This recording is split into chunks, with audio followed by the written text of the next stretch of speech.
Ciao ragazzi e benvenuti in questo nuovo video. Oggi voglio andarvi a spiegare cos'è il parallasse. Prima però di parlare di questo concetto, di questa cosa abbastanza particolare che può essere utile per i vostri videogiochi, voglio aprire una piccola parentesi che per questo tutorial utilizzo questo progetto, dove appunto con questo progetto in qualche video precedente che lascio il link in descrizione abbiamo visto come creare una luce dinamica. Quindi se anche tu vuoi creare lo stesso effetto che vedi qui a schermo ti basta semplicemente cliccare il link in descrizione per seguire quel tutorial. Inoltre nei prossimi giorni, per creare maggiore ordine nel canale, dato che ogni giorno pubblico un video riguardo il mondo dello sviluppo di videogiochi, voglio fare maggiore ordine e per fare questo creerò una playlist dedicata solo ai tutorial con Construct. Quindi comunque rimani aggiornato in modo tale che comunque puoi vedere tutti i tutorial che possono esserti utili per creare i tuoi videogiochi con Construct 3. Oggi voglio spiegarti quindi questo concetto di parallasse. Per fare questo ho utilizzato questo progetto, però prima ancora di parlarne nel dettaglio, quello che bisogna fare per non creare confusione, eliminiamo il livello della luce perché comunque può andare a crearci confusione. Poi ovviamente nelle prossime puntate vi spiegherò meglio come mai,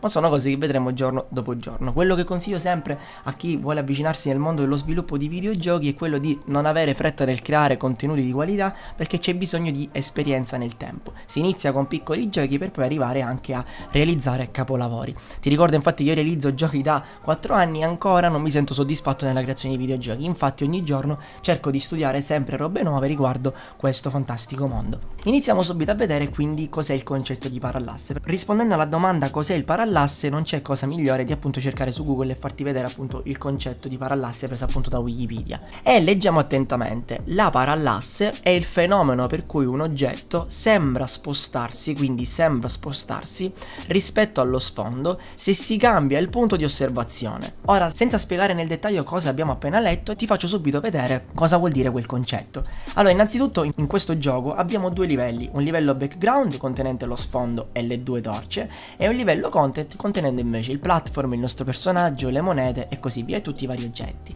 Per vedere il parallasse in questi due livelli ci basta semplicemente cliccarli. A sinistra nella categoria scroll e zoom possiamo vedere che il parallasse è settato 100%. 100% è il valore standard, come se fosse attaccato allo sfondo, e ti farò vedere subito, cambiando qualche parametro, come il risultato cambia completamente, quindi anche l'effetto. Anche il nostro livello content ha un parallasse 100% e andiamo subito a vedere quindi qual è il risultato. Come puoi vedere, nel momento in cui la telecamera si sposta a destra e a sinistra, anche la torcia rimane proprio nello stesso punto in cui l'abbiamo posizionata. Ma nel momento in cui io vado a cambiare il numero del parallasse nell'asse delle X, mettendo ad esempio sempre su background, perché noi vogliamo che lo sfondo abbia un punto di vista diverso, mettendo ad esempio il parametro 50, ecco quale sarà il risultato. Puoi vedere che il punto di vista di quell'oggetto cambia completamente, creando un effetto completamente diverso, come se ci fosse una maggiore profondità, e quindi dà un effetto migliore. Possiamo anche mettere questo parametro ad esempio al 20% e vedere qual è il suo effetto. Ad esempio se io metto 20% si sposterà molto lentamente,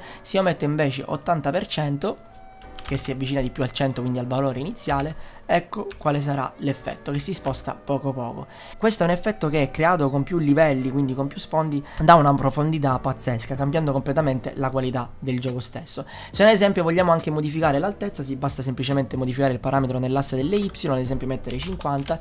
Nel momento in cui il nostro personaggio appunto in questo caso salta, ovviamente perché non si sposta? Perché la nostra telecamera è limitata dall'altezza del progetto, ma se il nostro progetto fosse più alto, nel momento in cui io salto, anche nell'asse delle Y il punto di vista della torcia, dello sfondo, di tutti gli oggetti contenenti il background cambiano. Tantissimi mesi fa ho lavorato a questo corso, che però ho pubblicato soltanto, se non erro, mese scorso, perché già comunque è già passato un mese, dove ti vado a spiegare in questo corso come realizzare un platform completo. In questo corso che io ho sviluppato appositamente per te, completamente gratuito, puoi imparare a sviluppare un platform completo, dove appunto ti spiegherò come creare un menu principale cliccando il bottone start e cambiando ad esempio l'audio on e off per attivare appunto e disattivare la musica. Possiamo creare questo platform che appunto il nostro personaggio si muove nello sfondo, e come puoi vedere nel corso c'è una lezione dedicata anche al parallasse. Infatti come puoi vedere, nel momento in cui mi muovo a destra e a sinistra, guardate l'effetto che ha lo sfondo dietro rispetto appunto al nostro personaggio. Inoltre all'interno del corso potrai imparare appunto a come spostarti nello sfondo. Ecco perché in ogni video dico sempre che con questo corso si impara a sviluppare un platform 2.0. Infatti grazie a questo corso puoi imparare non solo come creare un platform, ma anche come creare questi effetti che danno ovviamente maggiore qualità al platform stesso. Quindi